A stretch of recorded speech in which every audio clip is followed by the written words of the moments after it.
شده وارد فضایی بشید که وسایل خیلی گرون قیمت نداشته باشه ولی حس خاص بودن و لوکس بودن رو به شما بده. دلیلش اینجاست که مغز ما هیچ وقت به قیمت نگاه نمیکنه، به نحوه چیدمان و طراحی دقت میکنه.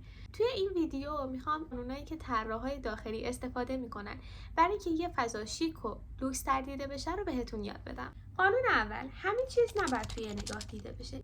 مغز ما فضایی رو دوست داره که مدام کشف بکنه، از یک تابلو به یک مبل، از یک مبل به یک گیاه بچرخه و همین چرخش چشمه که باعث میشه فضامون جذابتر و بزرگتر دیده بشه.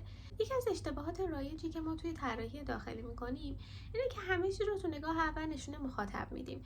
شاید فکر کنید این از نظر بصری مرتب باشه ولی دقیقا داره برعکس عمل میکنه. حالا چطوری این کار رو انجام بدیم؟ اولین نکته، پرده ها رو تا جای امکان نزدیک به سقف نصب بکنیم، نه دقیقاً بالای پنجره. همین باعث میشه که یکم ارتفاع دیوارهامون بلندتر دیده بشه و از سمتی یه نقطه‌ای داریم که ما چشم ما رو به سمت بالا میکشونه. نکته دوم، یه نقطه کانونی ایجاد بکنیم. این نقطه میتونه یک تابلو، یک مجسمه یا یک متریال و رنگ متفاوت روی دیوار باشه.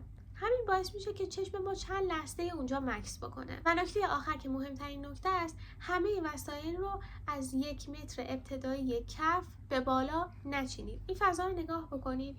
ما چیزی واسه این که بالاتر رو نگاه بکنیم نداریم. به خاطر همین یه فضای خیلی خسته کننده از دید ما هستش. قانون دوم، نور فقط برای روشن کردن فضا نیست.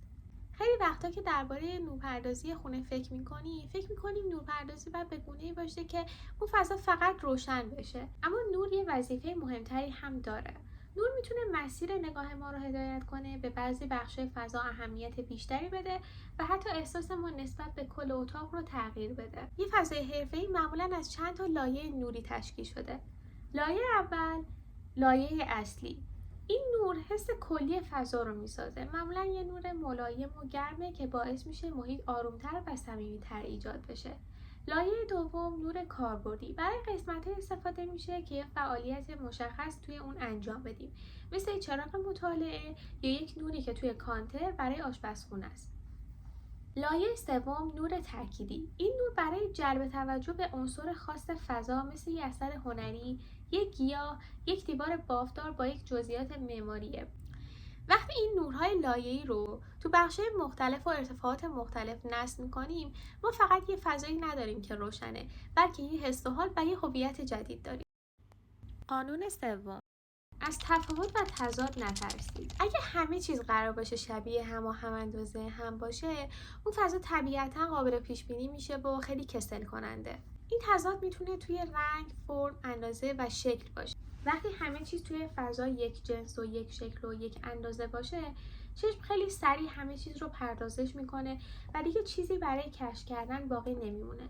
اما وقتی متریال‌های مختلف رو کنار همدیگه قرار میدیم، فضا شروع به داستان گفتن میکنه، مثل ترکیب چوب کنار سنگ، پارچه نرم کنار فلز با یک سطح زبر در کنار یک سطح کاملا صاف.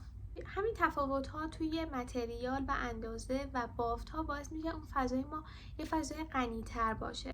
حالا این قانون رو کجاها میتونیم استفاده کنیم؟ بالای کنسول ها وقتی میخوایم قاب عکس ها رو بچینیم. همین داستان رو هم توی مقیاس های بزرگتر داریم.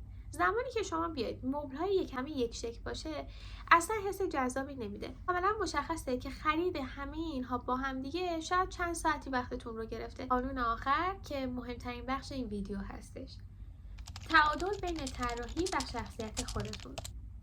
گاهی ممکنه یه خونه از نظر طراحی همه چیزش درست باشه، رنگ‌ها هماهنگ باشه، وسیله‌ها زیبا باشن، فضا مرتب باشه و همه چیز طبق اصول طراحی انتخاب شده باشه. اما وقتی یه چند قدمی میایم عقب‌تر، می‌بینیم که بازم یه چیزی هنوز کمه. فضا شاید شیک و حرفه‌ای باشه، اما یکم خشک و بیروحه، شبیه یه شوروم به نظر میرسه. دلیلش این نیست که ما جایی رو اشتباه طراحی کردیم. دلیلش اینه که ما خیلی بیش از حد حساب شده فکر کردیم. به جذاب‌ترین خونه‌ها دقت بکنید. شاید یه عنصری داشته باشن که با بقیه چیزا هماهنگ نباشه، مثل صندلی چرمی قدیمی یا یه اثر هنری خاص که حتی رنگش دقیقاً با پالت فضا هماهنگ نیست. اما همین چیزهایی که باعث میشه اون فضا شخصیت داشته باشه. عناصر کوچیکی که باعث میشه حس و حال صاحب خونه به فضا هم انتقال داده بشه. برای که بخواید تعادل ایجاد بکنید بین طراحی داخلی و اون حسال خودتون، میتونید از قانون 80-20 استفاده بکنید. 80% فضا میتونه بر اساس اصول طراحی شکل بگیره، یعنی رنگ‌های هماهنگ، نورپردازی درست، و 20% باقی مونده متعلق به شما باشه. چیزایی که واسه شما یک داستان داره و یا شما رو به یک خاطره تو گذشته برمیگردونه. میتونه یک کتابی باشه که بارها خوندیدش، یا یه وسیله‌ای که از سفر آوردید، یا یه اثر هنری که دوستش دارید، یه وسیله‌ای که از یک نفر هدیه گرفتید. اینجا دیگه نباید این سوال از خودتون بپرسید که آیا این وسیله به درد من میخوره و کاربردی هست یا نه، بلکه بعد این سوال از خودتون بپرسید که آیا این وسیله به من حس زندگی کردن رو میده یا نه. چون یه خونه واقعی ترکیبی از وسایل هماهنگ کنار همدیگه نیستش، بلکه ترکیبی از حس و حال و خاطره‌ای که شما توی اون خونه داشتیده. که خونتون لوکس تر دیده بشه، لزومی نداره همیشه از وسایل گرون استفاده بکنید. چون یه خونه واقعی قرار نیست یه عکس از یک مجله باشه، قراره نشون دهنده آدمی باشه که توش زندگی میکنه. خیلی ممنونم که تا آخر ویدیو همراه هم بودید. من مهناز هستم و اینجا بازنگره. اگر از این ویدیو خوشتون اومد میتونید از من حمایت بکنید، لایک، کامنت، سابسکرایب یادتون نره و برای ویدیوهای بعدی